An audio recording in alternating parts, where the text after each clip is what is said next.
I want to thank everyone for coming.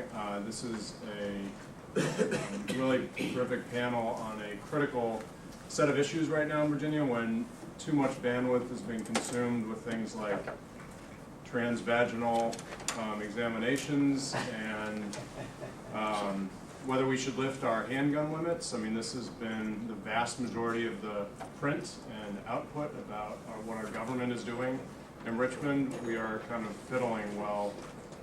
Our future is at risk, and this topic is about what we all can do as people who care about good government about the future of Virginia. And critical to that discussion is higher education. Our public colleges and universities and community colleges now are the crown jewels of Virginia's government. They are probably the primary way that education is the primary way that people interact with their government in a free society.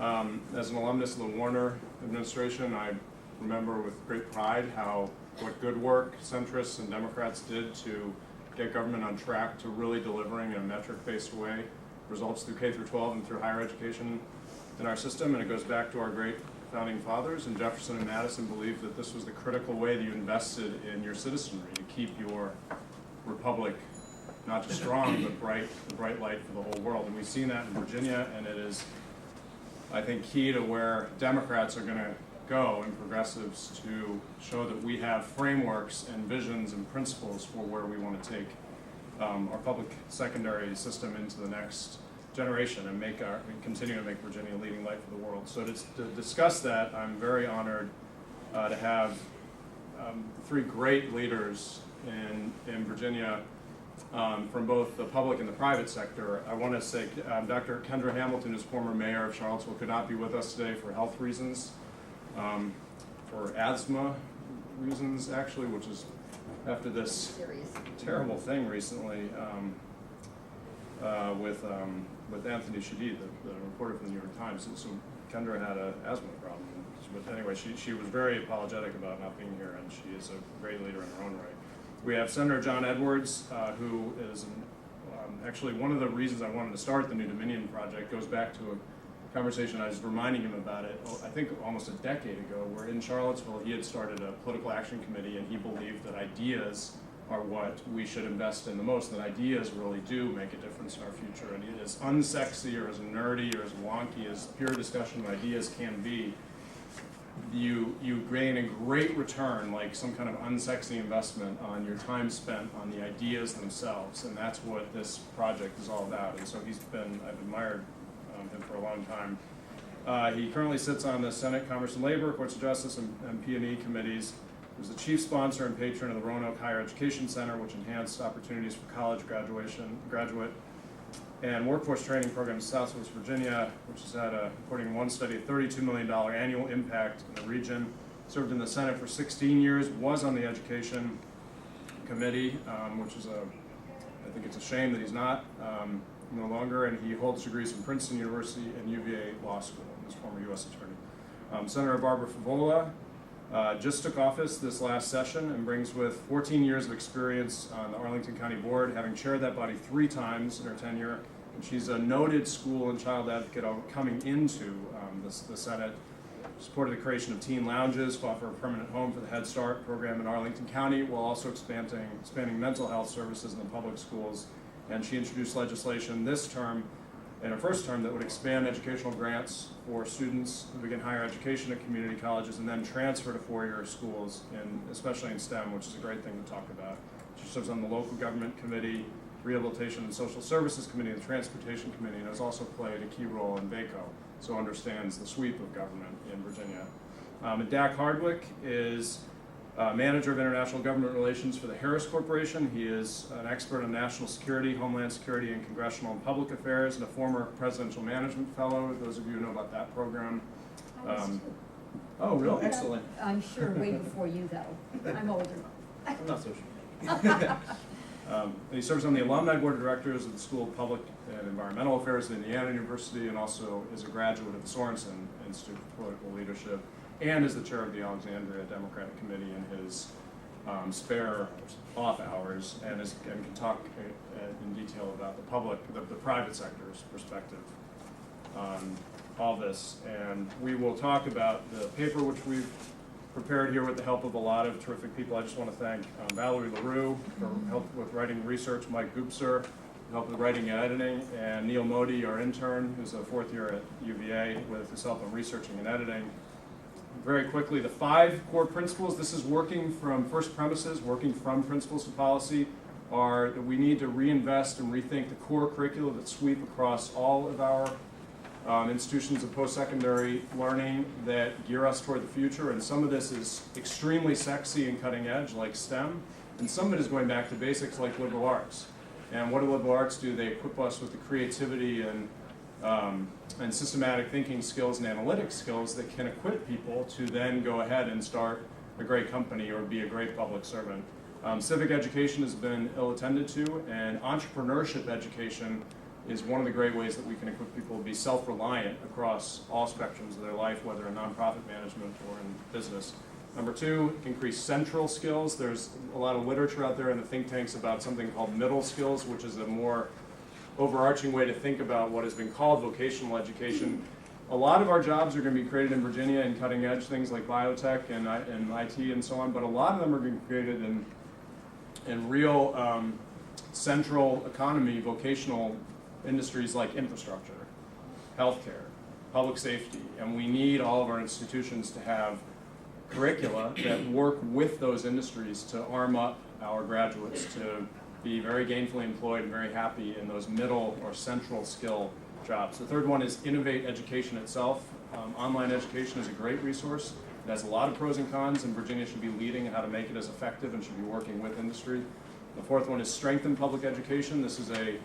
There is a very fraught debate right now about the sanctity of the public sphere itself. You're seeing in Virginia a lot of experimentation on the fringes of the social contract, whether in privatizing highways or in, our position is we ought to double down on the fundamental idea of a social contract and a polity that is driving the post-secondary enterprise. That sounds fancy, but it's quite important because you're seeing the outsourcing of a lot of our post-secondary education right now. And the fifth is enhanced regional cooperation.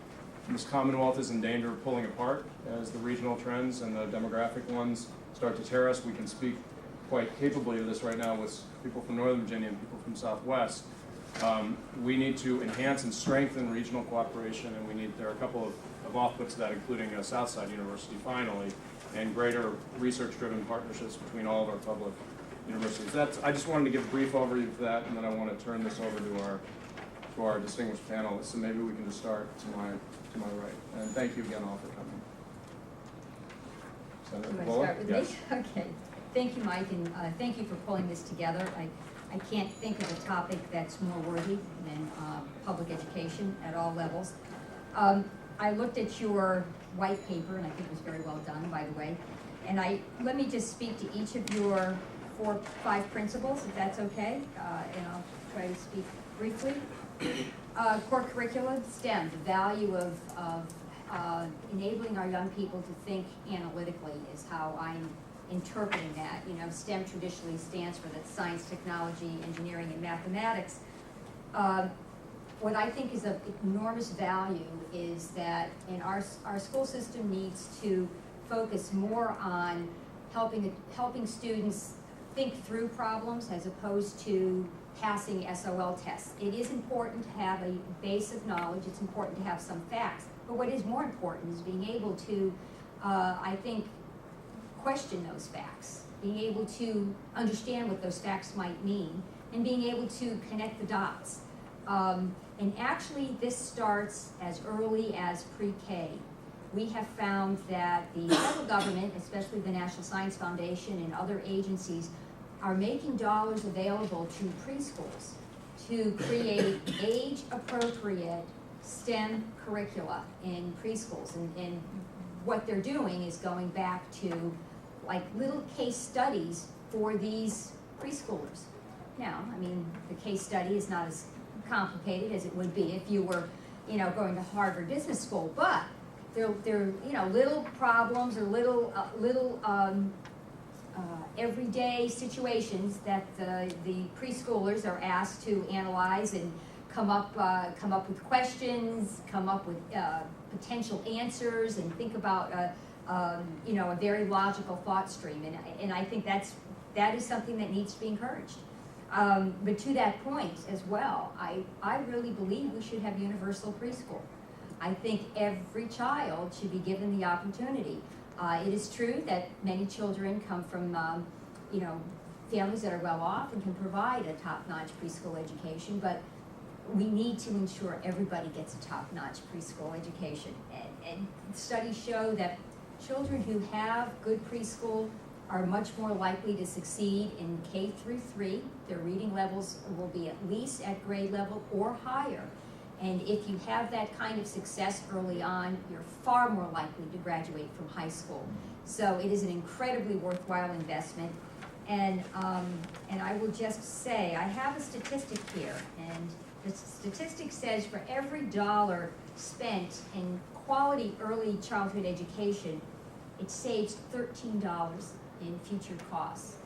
And you know, much of this is because when you have early childhood education, it also enables educators to identify children who might be struggling a little bit, or you know, have English as second language needs, and you know, may have a slight learning disability. To catch that kind of developmental delay early on and be able to develop a strategy with the child and the family to overcome that and enable the child to succeed is just worth every dollar and then some that we can spend. Again, for every dollar we spend, $13 in future costs are saved in early childhood education. So that's going to give us more students graduating from high school. It's going to give us more students eligible to go on to college. In terms of increasing central skills, what I am doing, I'll get right into a legislative proposal that I've got on the table. The community college students now are eligible for a transfer grant should they choose to go on to a four-year institution. The transfer grant's $1,000. It is $2,000 if they go into science, mathematics, nursing, or teaching. So it's not perfect STEM, but it was intended to help fill areas where we have worker shortages. To be eligible for this transfer grant, there is a means test, and I had expanded that means test. Current law enables students to be eligible if families can contribute up to $8,000 towards their education. I moved that $8,000 to $12,000. I hope it does get funded. And this, we believe, this is the top priority of the community college system in our state, and we believe it will really provide an incentive for kids to go on and get that, you know, full four-year degree. Another thing the community colleges are doing, which probably all of you understand because you're in localities that have good school systems, I hope. Community colleges have developed strong partnerships with high schools, and they are offering community college courses in high school, and the students can get the community college credit. They get that college credit. So by the time they graduate, many of them have a year or maybe 2 years of college credit under their belt. And this has been an incredibly important tool in helping kids who might be less likely to go on to higher education. So if they can get those courses under their belt before they graduate from high school, they get that little push to go on to you know, a full associate's degree, which is really, really valuable. Innovative education. What should I say there? Well, more and more of our schools are developing internships and hands-on kinds of opportunities for the students, and I think that's great. So many of our students learn less in a pure academic way and more in an environment that, you know, challenges them to think on their feet, and you know, they can touch, see, feel, and understand the result. So I think more real life experiences that we can interweave into the academic situation would be great. Strengthening public education. We absolutely have to strengthen our public education system throughout the state. I find it very troubling that well, in the budget that's in play, in the House, the Senate, the governor's budget, in my view, we have shortchanged public education. Our per pupil state expenditure, even in the proposed Senate budget, is slightly less than we spent in 2007, and we have more children in our system. You know, we cannot be afraid to invest the resources we need. The Commonwealth Institute did an evaluation of our school system statewide, and in just 5 years, Virginia fell from being number 3 in the state for having the most advantageous student-teacher ratio to number 41, and that was in 5 years. So education is an investment. It's an investment in our future. It's an investment in our economy. It's an investment in our security, and I believe it's the best investment we can make. So I'm very troubled that that dollars were being proposed. There was a proposal to move dollars out of our general fund. Governor McDonald proposed to do that and put it into transportation. For Pete's sakes, just find a separate funding stream for transportation and leave the general fund alone. And step up to the plate when it comes to funding public education. So, I can go on that, but I'm sure my colleagues have other things they'd like to say. And finally, enhancing regional cooperation. You know, I'm very proud that Virginia, especially Northern Virginia, has great examples of enhanced regional cooperation in our public schools. We do have a regional high school in Northern Virginia, the Thomas Jefferson Regional High School. So our school systems tend to work well together, although I will say if you want to find a bureaucratic organization, go to your public school system. But we're working on removing barriers and trying to provide a quality education for each child, regardless of you know, that child's inclinations, tendencies.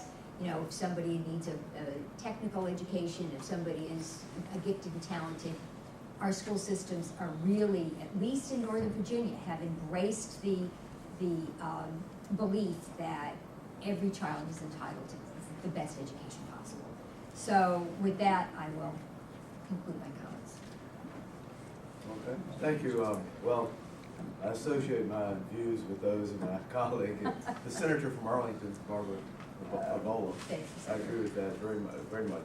Going back to the universal pre-K, it's interesting to note that the Minnesota Federal Reserve System came out and said the most important thing we can do to improve the economy is pre-K.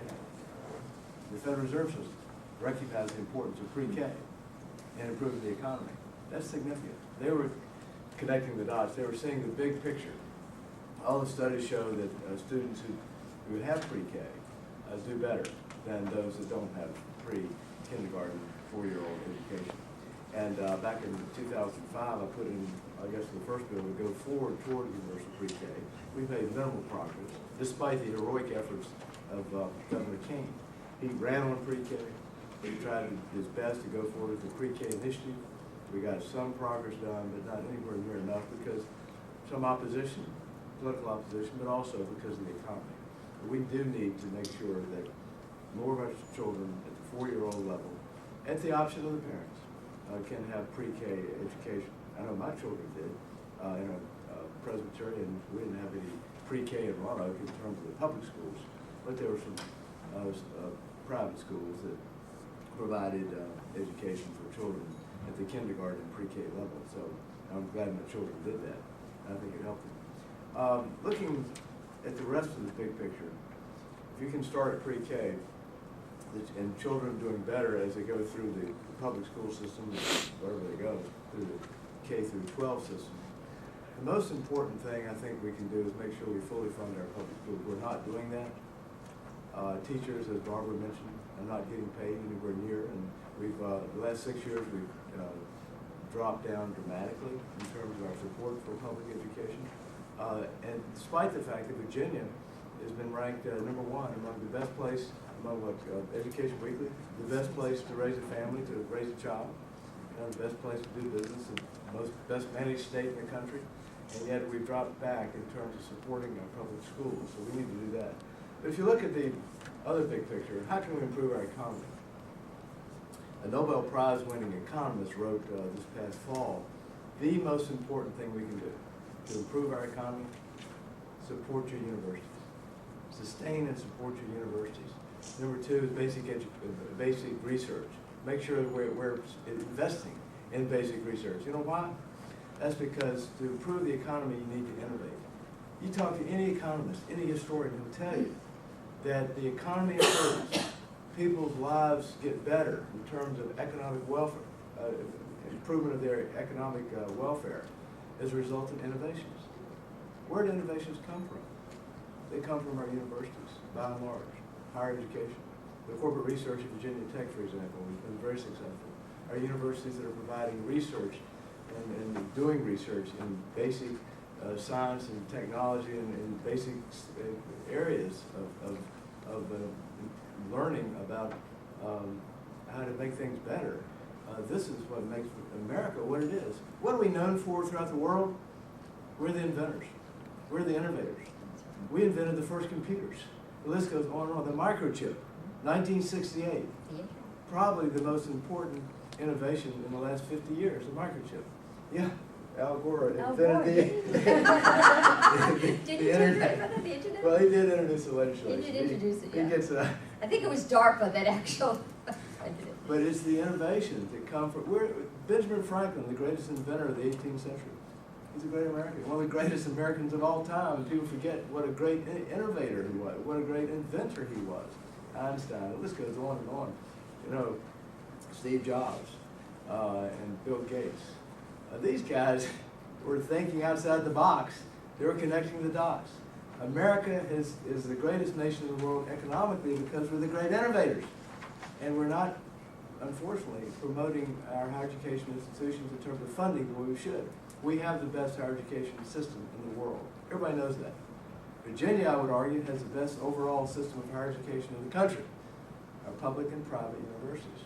There are 4 states: California, University of California, Berkeley, one of the best in the country, University of Michigan, North Carolina, University of North Carolina, Chapel Hill, and the University of Virginia, the 4 top public universities in the country. And Virginia Tech, which I represent, is one of the top research universities as well. And we have a history here in Virginia of having the best, starting with the private ones as well, and the public ones, College of William and Mary, and University of Virginia. And then look at all the great private schools we have here. The combination of all the public and private universities makes Virginia a strategic place to promote higher education, and we should do better than we have. We have schools here that are among the best in the country, but we don't deserve it. Why do I say that? We're not supporting them. North Carolina, Michigan, California, they all support their colleges on a per capita basis more than we do. In the last 6 years, for example, Virginia Tech, we got the basic support for undergraduate education up to 60% of the cost of education, with the Commonwealth provided 60%. The students were paying 30% of the cost of undergraduate education. It's now flip-flop. The Commonwealth is providing 30% of the cost of higher education, the students 60%. What does that mean? Well, tuition going up and up and up and up. And it's becoming an impediment to opportunities and ambitions for our students. It's a real drag. They have to take on more and more debt, spread out their education. And we're hurting ourselves and our future by not supporting higher education better than we have been in recent years. And Don Finley's here from the State Council of Higher Education, and he's done an outstanding job in terms of former Secretary of Education as well. And he should be on this panel telling you what he knows. I noticed, though, that everybody seems to agree with what I've just said in terms of supporting higher education. There was an op-ed piece written by Tom Farrell and Haywood Fralin, who's now the chairman of the Virginia Business Higher Education Council. And Don's head of the Virginia Business Higher Education Council. Not yet, I'm sorry. I was there once. Yeah, where's there? Proud of it. That's right, you were. Well, these 2 gentlemen, Farrell and Fralin, wrote an op-ed piece about the importance of higher education. They say in here, the key to the top jobs legislation of last year, for Governor McDonnell's educational initiative in terms of higher education, the key to its success will be, quote, sustained state support. I couldn't agree with them with him more. I couldn't agree with the writers more. But it's not happening. You know, as somebody wants to say, where's the beef? You know, we can talk good, talk the talk, but let's walk the walk. Let's find the money. Let's make sure we can support our institutions of higher education, and we're not doing it. If you look at any time we've had a downturn in the economy, what gets cut first? Our universities, our colleges, in terms of support. Back in the early 90s, when we had a recession, they cut higher education in order to make sure other important core services were continued. And tuition went up like 64% in 5 years in the early mid-90s. And then the economy picked up and we backfilled. And then what happened in the last 5 years or so, ever since the economy started collapsing? Education, higher education took the hit more than anything else.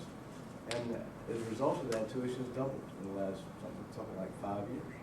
And again, this is not the right way to go. We've got to find the money somehow in order to invest in our public colleges and universities and to make sure that research money is there, because this is the future of Virginia, and the future really depends upon it. Mike, thank you very much. Senator Savola and Edwards, thank you so much for taking the time. My name is Dak Hardwick. I work for Harris Corporation, harris.com, and we're probably the largest company you've never heard of. And let me kind of give you some overview of the company and what are some of the things that we do, because you'll recognize immediately some of the things that we do. We're a Fortune 500 company, 17,000 employees worldwide. 7,000 of those employees are engineers, and 2,000 of those employees are here in Virginia. We have a significant presence in inner northern Virginia at Dulles. We have a manufacturing facility for public safety radios in Lynchburg, and we have a significant cyber facility in Harrisonburg. So what do?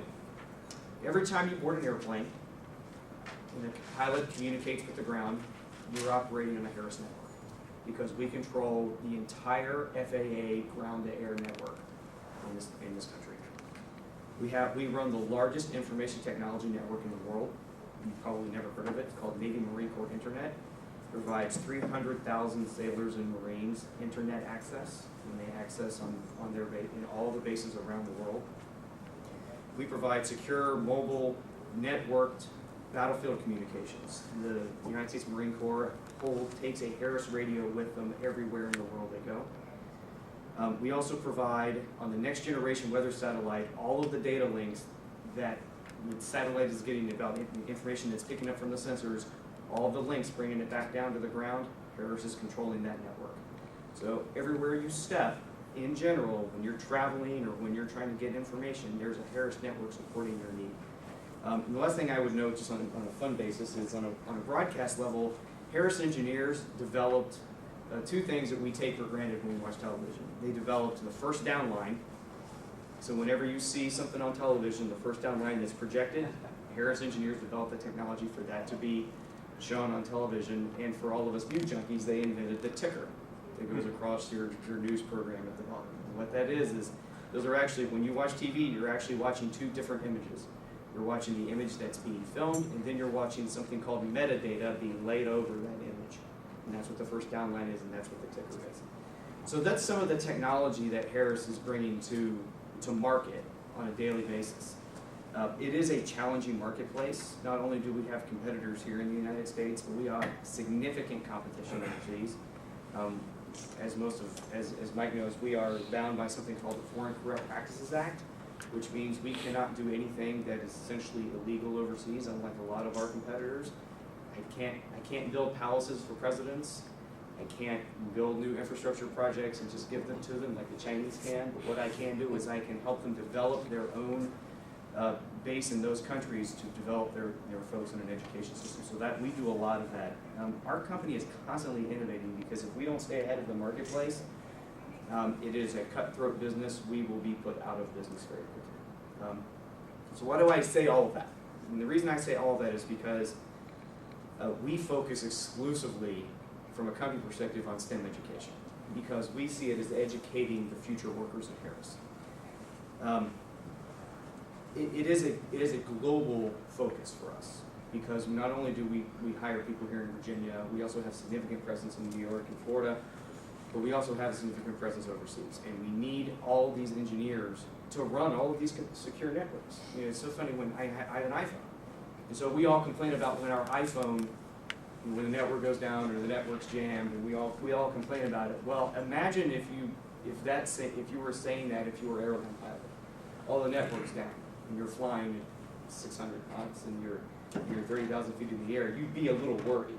And so the goal of Harris is to ensure that all the networks that all the information is on is absolutely secure and will never go down. And we take steps to do that. So we focus exclusively on STEM education, but we also have some challenges. And the challenges are really from a national security perspective, we have a hard time finding American engineers. Because when we, as a company, 75% of our revenue comes from most of the federal government sources. FAA, satellites, secure networks, a lot of those are big public infrastructure projects that are paid for by the federal government. Well, you need American engineers to run those networks. The government requires American engineers. The challenge becomes is we're having a hard time finding those American engineers. A lot of people think, a lot of commentators think that we can solve our STEM education by H-1B visas. You can't do that because they're not American citizens.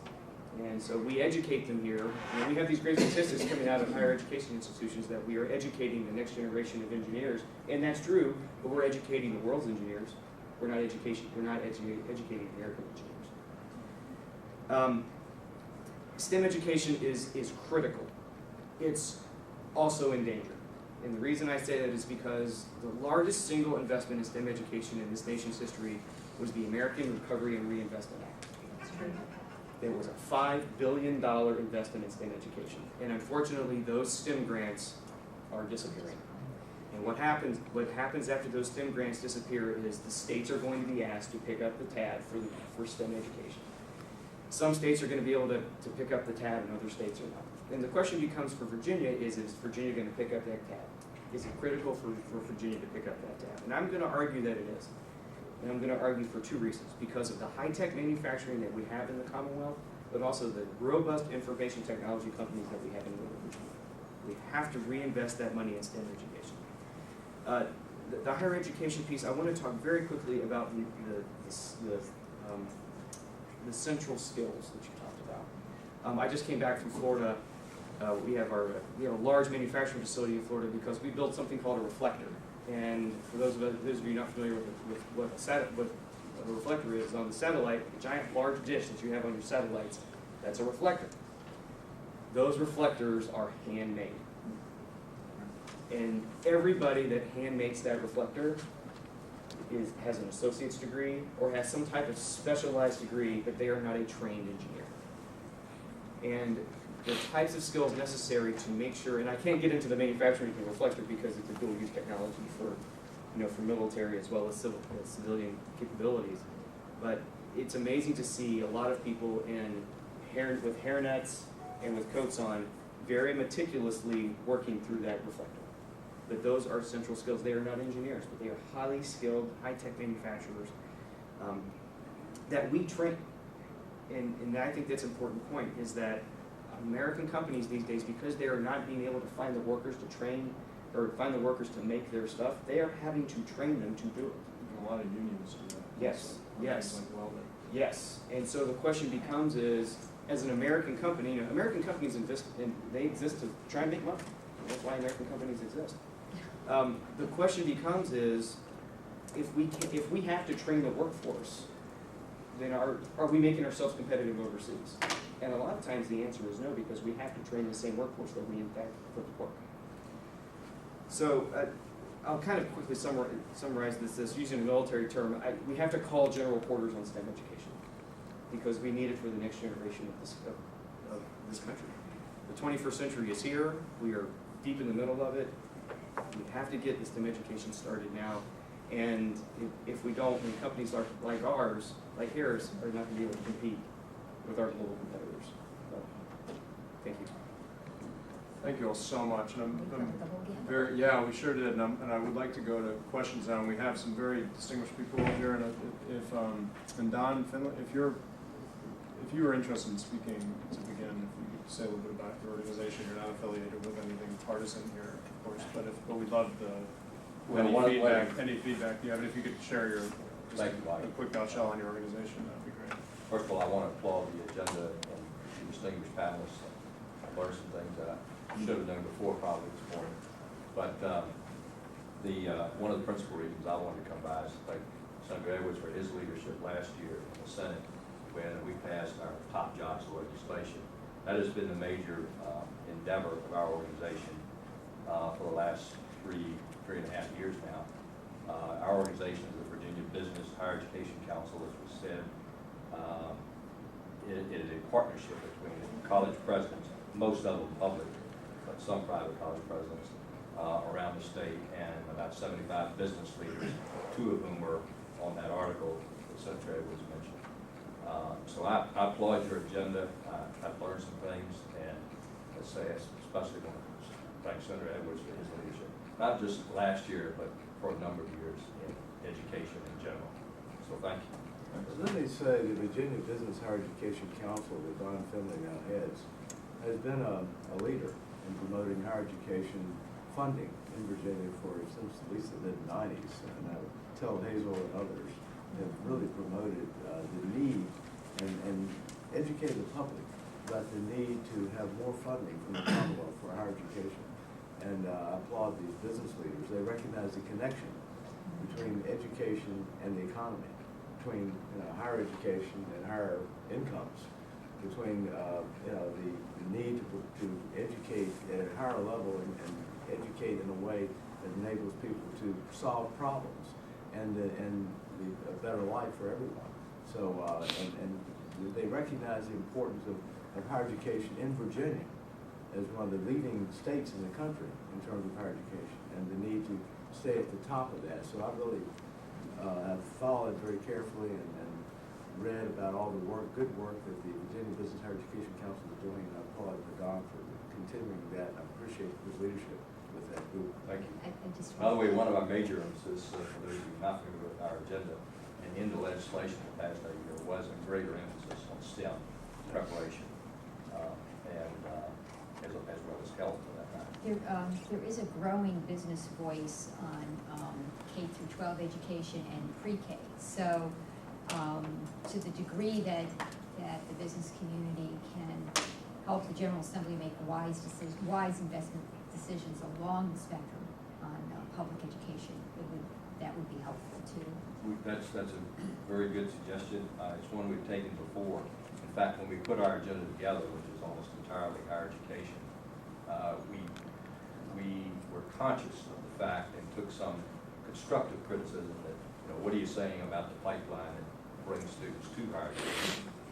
And the fact is we haven't done what we should in that area yet, but we intend to. Thank you. We look forward to working with you.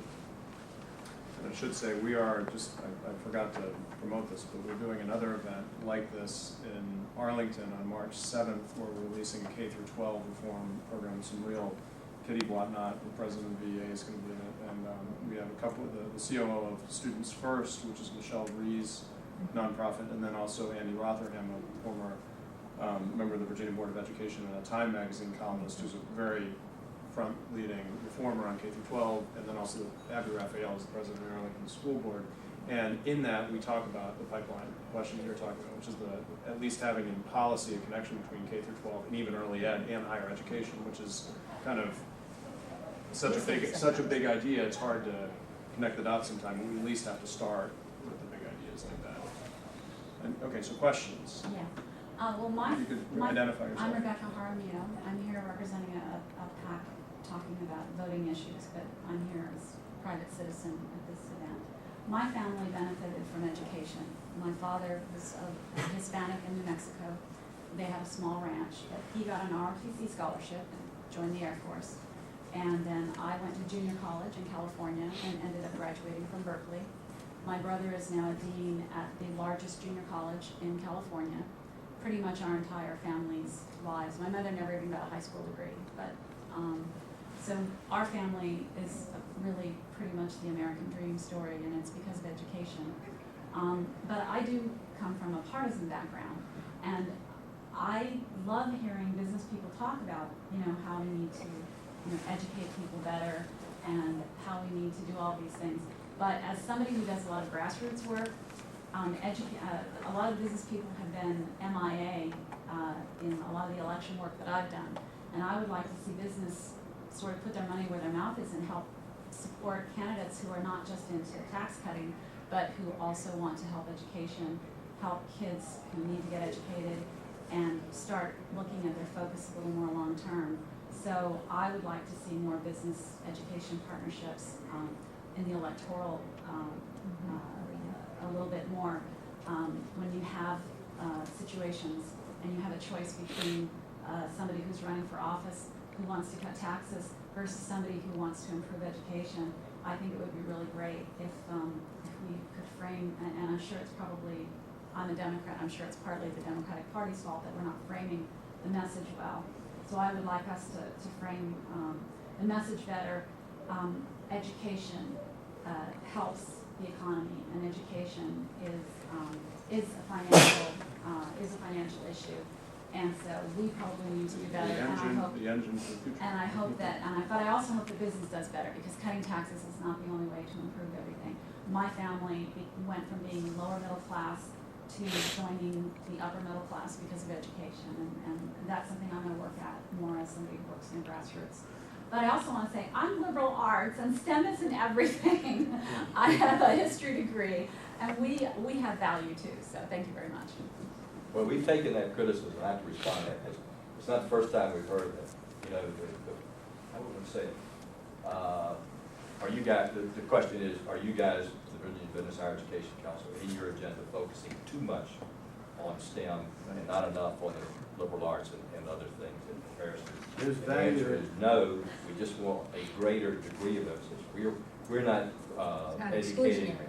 we're not, pardon me? It's not exclusionary, it's not No, excluding not the at all. liberal arts. It's just that we saw the statistics where the people come out of higher education My without a dad's STEM an degree. engineer. That's okay. Had mine too, who had, I wasn't up to his speed academically, so I was not, but in any event, we have taken that criticism, but we saw the percentage of graduates in the STEM areas decreasing as a proportion of the total, not decreasing absolute, but as a proportion of the total.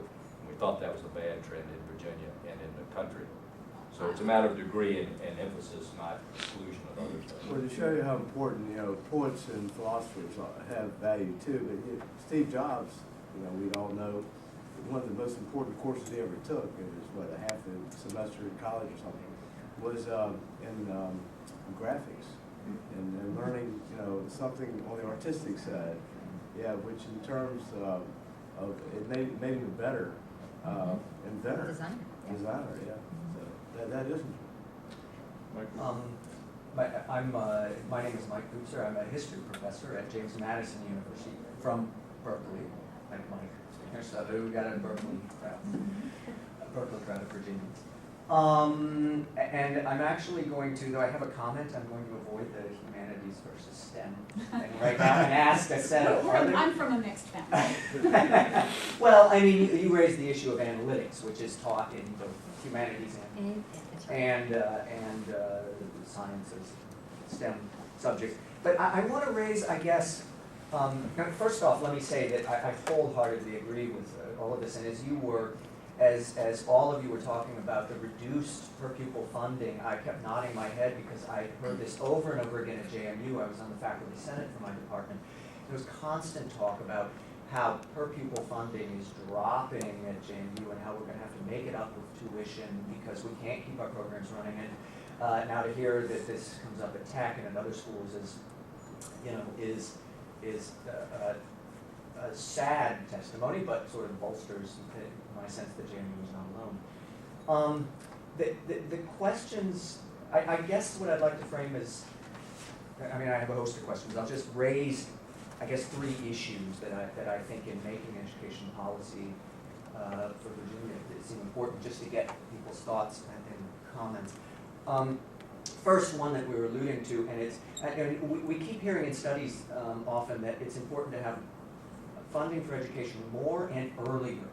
Pre-K, it comes up a lot. And this raises the question, which I guess when we did the K through 12 one, about what we see as the relative what should be the relative balance of funding sort of across the spectrum? We're talking higher ed here, where of course funding drops.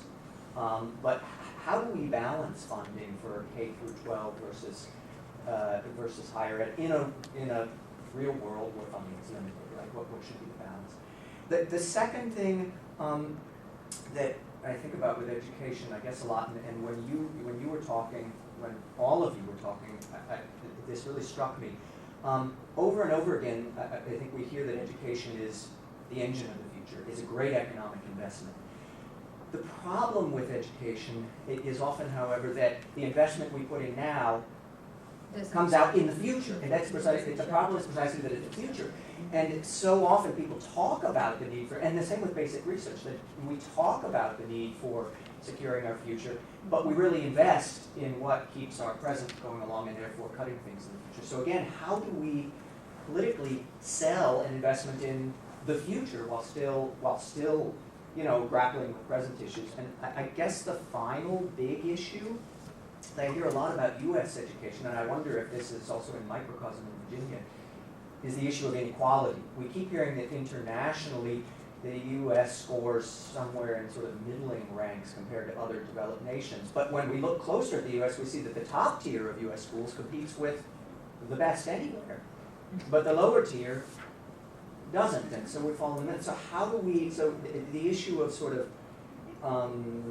equal, I mean, it strikes me there's very good education in the U.S., but how do we expand it? Those are all more, I guess those are comments, big issues that I would just sort of toss out for. And before anybody answers that, I'd like to give, we're supposed to wrap at 10. I know that we have some students here also. If any of you has a question or a comment that we could wrap as well, and then we could do a final round of responses, I think that'd be great.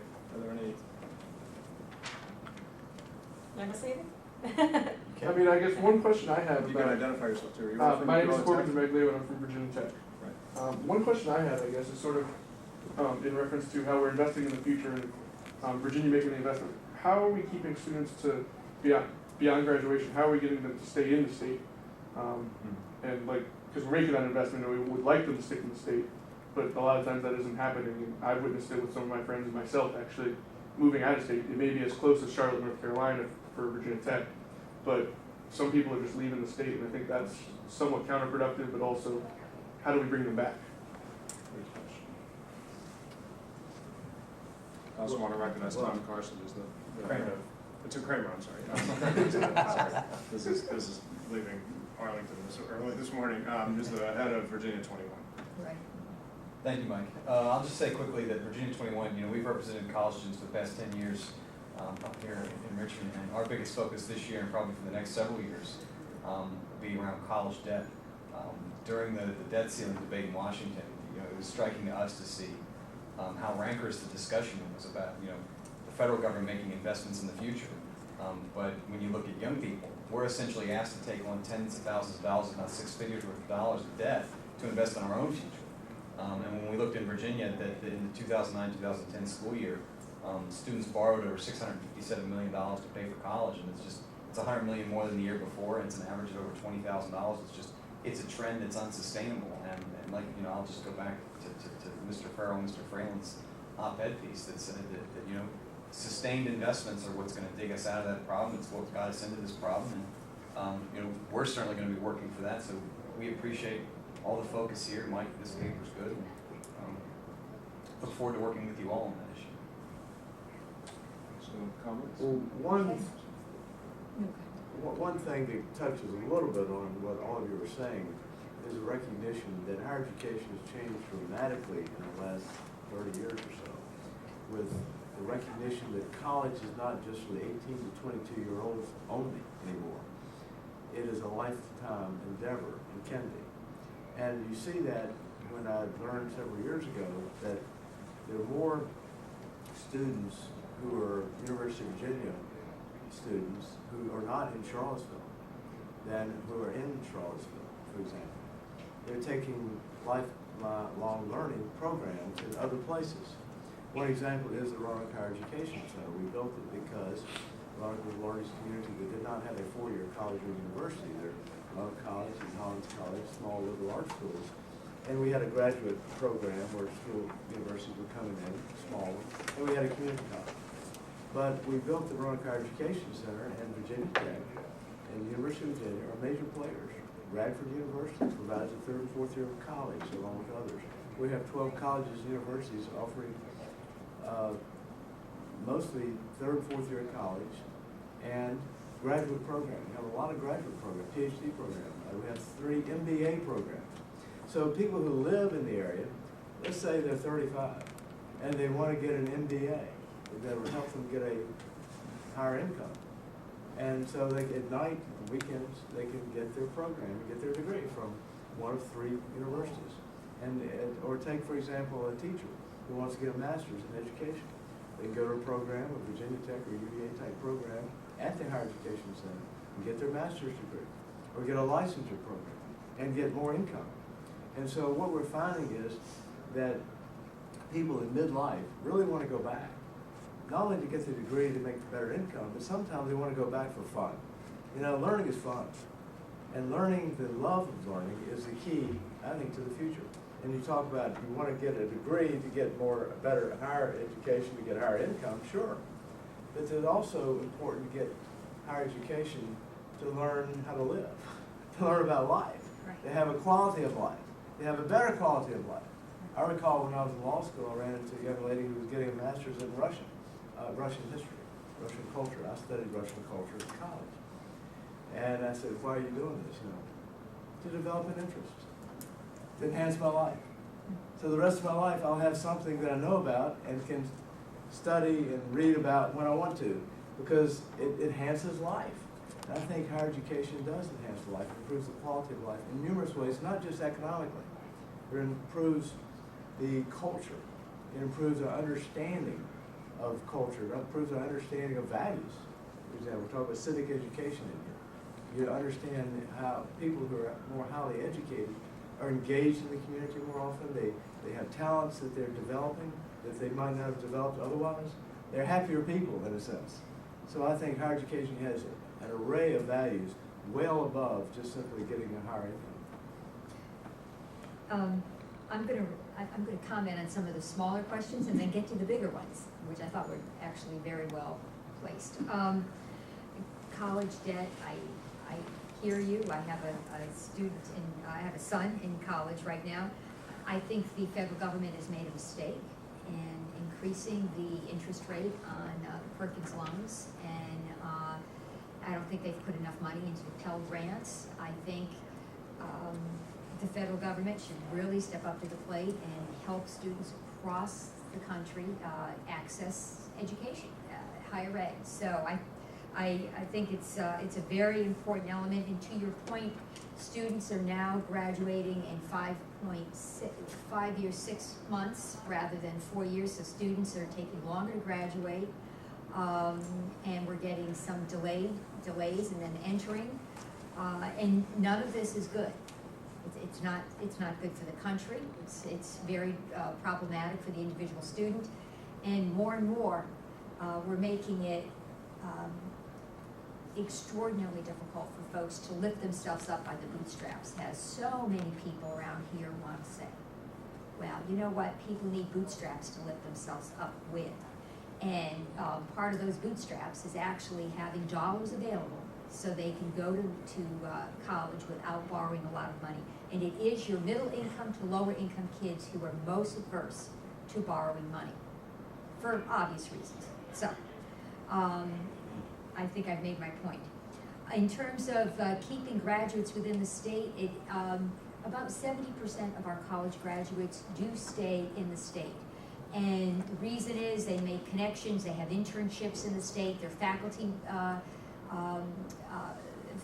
members help them find jobs, and so there is sort of a natural network associated with where you go to college that does seem to be strong enough to keep a majority of graduates in the state.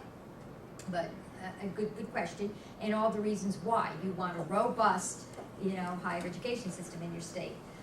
On the funding spectrum of pre-K versus college, I will just say in my priorities schedule, I always put education above just about anything else we would fund in the budget. So I would find enough dollars to do both, in my view. You have to remember, if you don't fund pre-K, there's no other funding stream for it. You know, colleges, you can argue there are other funding streams. You know, colleges can take out-of-state students, they can charge them the full cost. They can go out and raise money with donors and alum and all that. So, but what I do find very interesting, and there's some examples nationally on this. Some school systems and of course some pre-K systems, either public or private, have really set up 501c organizations to get business and private money into a pot that they can access, as well as just using public money. So there've been some really good partnerships of, you know, big business partners with some pre-K schools that are around the state and working. But this is a very good investment, pre-K through, you know, K through 12 through college. This is what you want your government to be focusing on, or you should want your government to be focusing on. And in terms of, you know, the future investment, everybody thinks about cost and benefits. You spend $1 now, when do you get the return? We're getting more and more studies that look at the long-term value of the dollars spent. And we just have to keep looking at the long-term value, and there is value. You should elect decision makers who are not afraid to make long-term decisions. You know, people who aren't worried about the next election, people who aren't worried about, you know, next year, but people who might be thinking about the next generation, people who might be thinking long-term. So it's a challenge. You know, there are some things in our system which mitigate against doing the right thing. They mitigate against taking a long-term approach. They mitigate against, you know, making these wise decisions. But you know, to the earlier point made by Rebecca, you really do have to think about who you elect and what they stand for, how courageous they might be, where their values are, and how willing they are to really bring the muscle of government to do what needs to be done to the betterment of our state. The only thing, I will note the question of future investments is interesting, because it's not like we're investing in like a Star Trek technology. We're really only talking 10 or 15 years. And in the world of politics and in the world of issues, I mean, that's really... That's forever, though. In our world, in that's politics it may be, but in terms of the business world, you know, we focus on quarters and fiscal years, yes, but 15 years, I mean, in the grand scheme of things, really isn't that much of an investment, because, you know, your first grader right now is going to be my engineer in 15 years. You know, and you know, if anybody that's been in the military knows that pilots fly airplanes, but high school graduates fix them. And you know, our first grader now is going to be your first grader is going to be my engineer in 15 years, easily.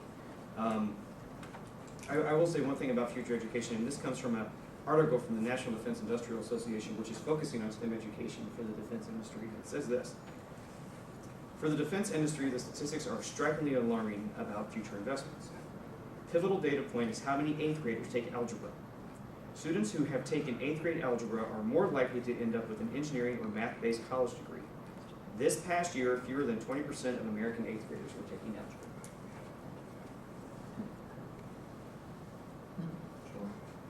Not good. On that note, Here.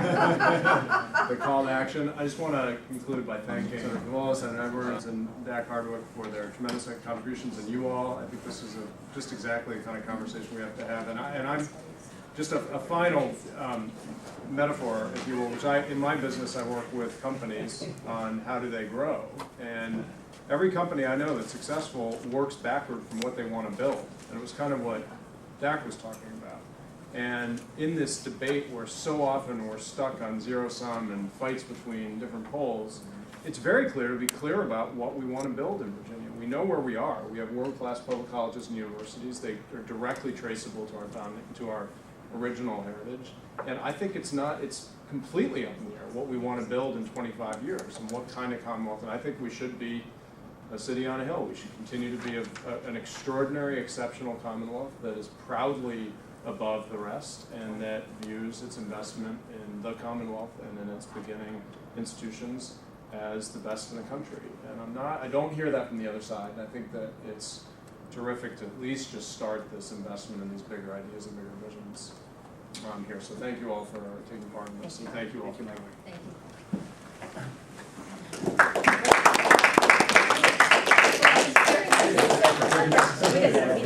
Let's do this. Thank you so much. We're already on our. We are.